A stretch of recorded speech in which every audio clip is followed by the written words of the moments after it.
Brewing unit quick rinse. Okay, we did the milk foam system quick rinse.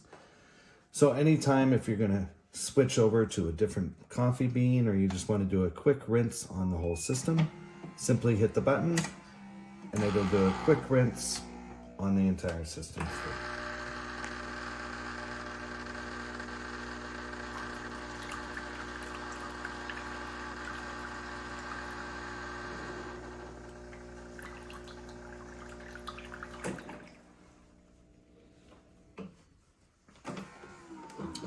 Rinse is completed.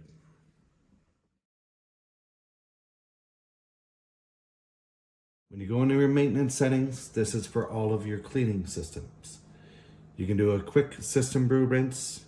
You can do a long system brew rinse, milk foam system, tablet cleaning, milk foam system, steam automatic cleaning, a descaling cleaning, restore factory settings, engineering settings. This will allow you to do complete cleaning throughout the entire unit, but it still requires some manual cleaning as well.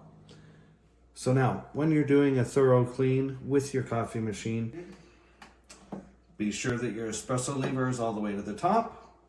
As well, be sure that the milk frother lever is all the way to the top.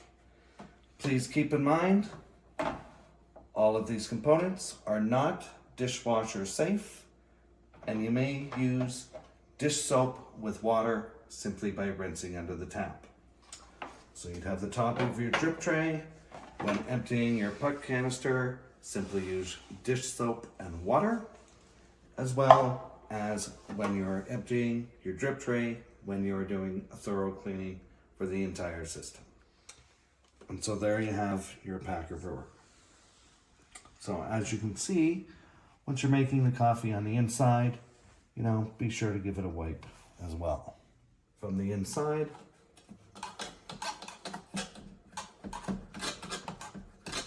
give this a thorough rinse under the sink simply by using hot water.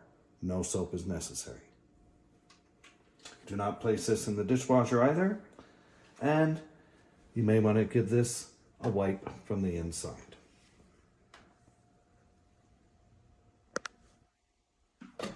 On a complete cleaning, it will flush all that out for you.